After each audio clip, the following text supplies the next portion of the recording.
Okay, today's Sunday. It is 6:37 p.m. It's February 1st.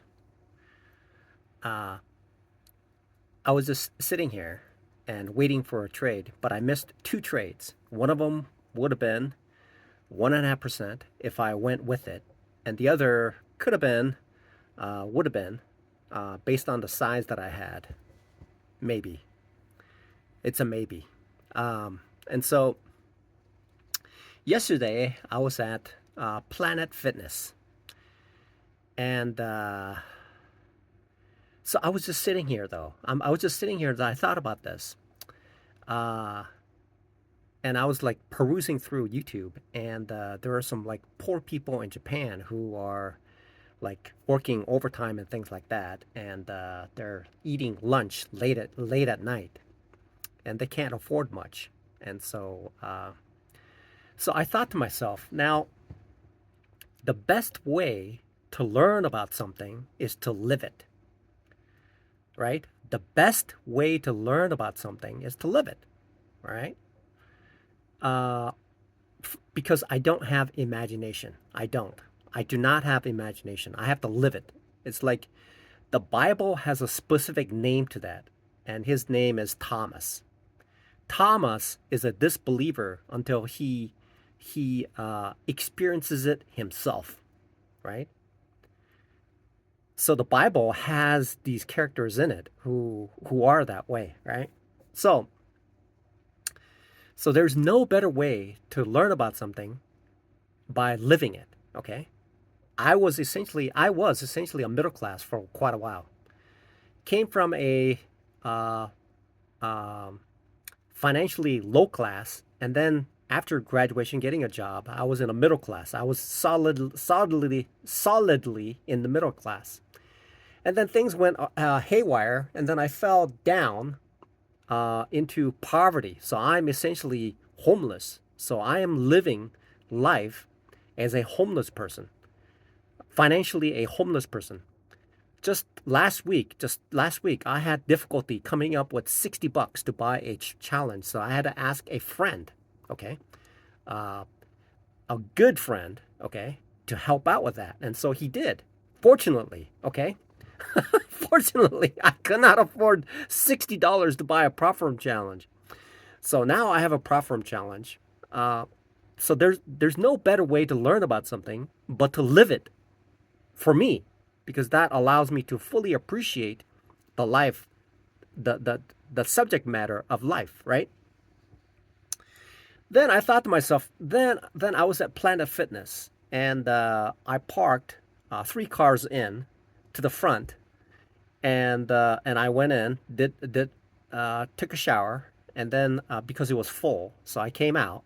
I was gonna do like stomach crunches and then do some walking, but there was way too many people. So I got into my car. I pull my car into reverse, and there's this car was was stopped with this back end obstructing my pathway, but I didn't see it because the car is waiting for this little kid in a bicycle to go towards Albertsons area. And I saw it on my rear view camera.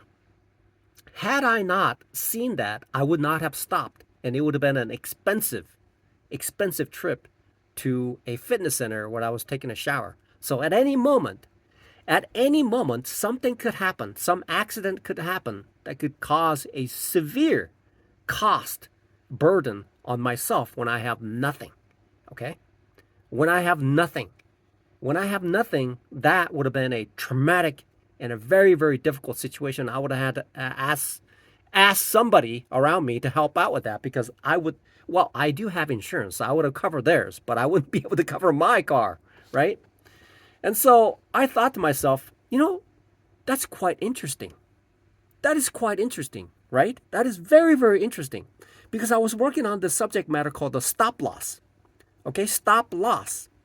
Because if I didn't put the brakes on, my car would have rammed the car behind me, and it would have been a very expensive, and my car would have been damaged, and I would have been driving around in a damaged car because I wouldn't be able to fix it, because I'm not making any money in prop firms right now. Okay, I would love to. I did, but I'm trying to reformulate this on a higher scale. But it's taken like almost half a year. So, um, which I got by trading small and being very consistent. Okay, being very very consistent, mind, body, and soul.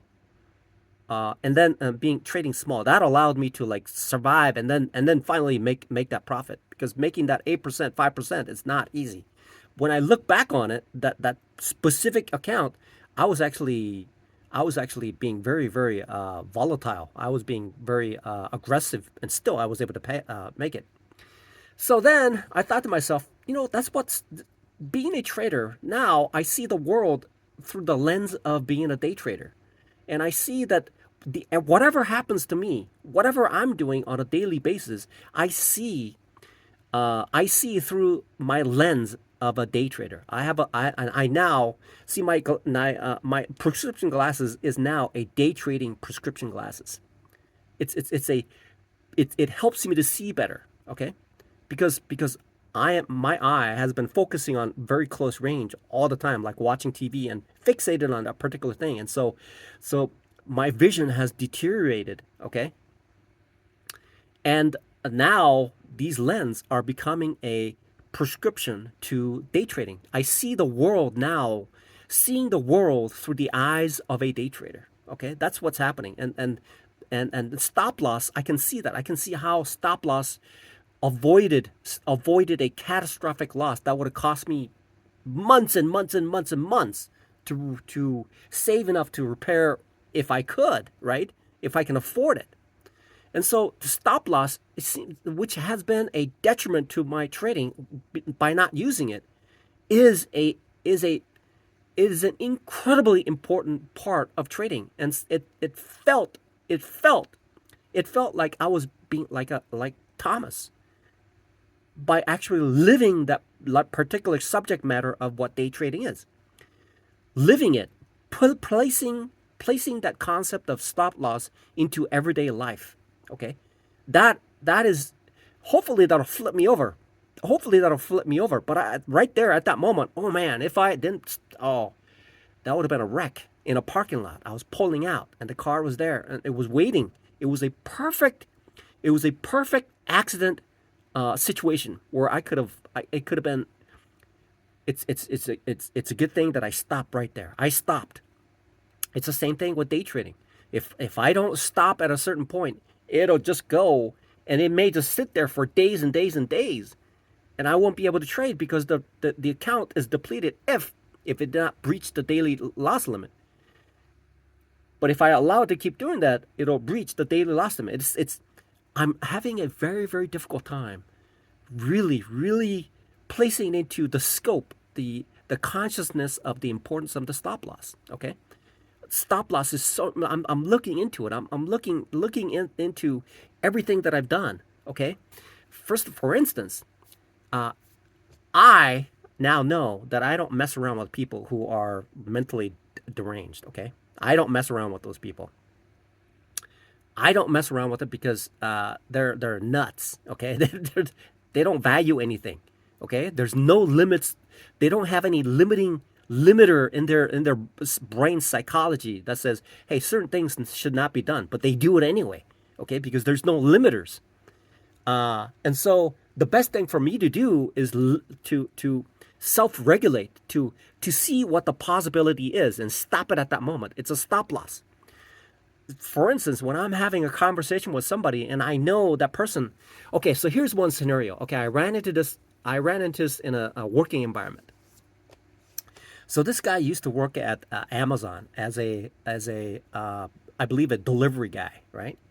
And so apparently a box fell on his feet, okay? And then he was on paid leave, okay?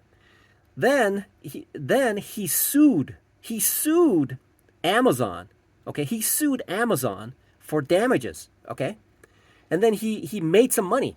Then he started to work at the place that I was working on, and then he made this comment, which made me now a single comment, now a single comment that somebody makes to me, I see it and I extrapolate it and I see what That's what trading is.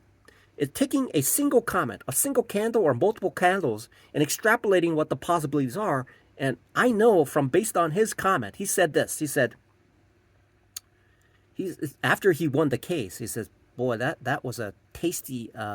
That's a tasty chunk of money that he got, right?"